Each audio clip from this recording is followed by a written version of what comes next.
যশোরে অনুষ্ঠিত হলো নিরাপদ সবজি উৎপাদন বিষয়ক মাঠ দিবস।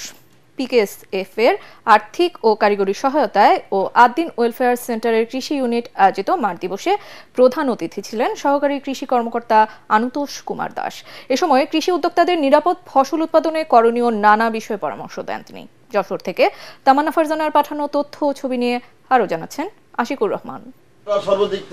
যশোরে পিকেএসএফ এর আর্থিক ও কারিগরি সহায়তায় ও আদ্দিন ওয়েলফেয়ার সেন্টারের কৃষি ইউনিট আয়োজিত নিরাপদ সবজি উৎপাদন বিষয়ক মাঠ দিবসে প্রধান অতিথি ছিলেন সদর সহকারী কৃষি কর্মকর্তা অনুতোষ কুমার দাস। তিনি বলেন, কৃষি বিভাগ ও আদ্দিন একই জায়গায় একই সাথে সম্পৃক্তভাবে কাজ করে যাচ্ছে। আদ্দিন ও কৃষি বিভাগ একে অপরের পরিপূরক। যে নতুন একটা প্রযুক্তি আসছে সেটা হলো উত্তম কৃষিসজ্জার মাধ্যমে যদি আমরা চাষবাস করি তাহলে কি হবে, আমরা সঠিক সময় নিরাপদ সবজি চাষ করতে অবশ্যই সফল হব।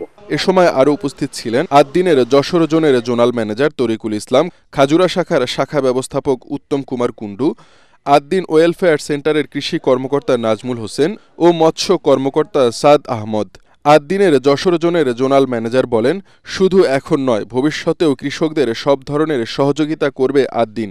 নিরাপদ সবজি উৎপাদন সহ এই যে আমরা যে পর্যন্ত আসছি, ভবিষ্যতেও যাতে আপনাদের সহযোগিতায় এবং আপনারা যদি আমাদের চান, আমরা যাতে আরো ভবিষ্যতে আপনাদের সহযোগিতা করে পাশে থেকে আপনাদের এই চাষগুলো আরো নিরাপদ এবং উন্নয়নমুখী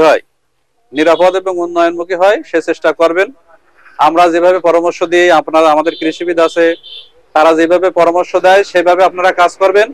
সেইভাবে কাজ করে যদি সমস্যা হয় আমাদের সাথে ফিডব্যাক দেবেন যে আমাদের উৎপাদন ভালো হচ্ছে না, কিন্তু আমরা যেন এখান থেকে সরে না যাই।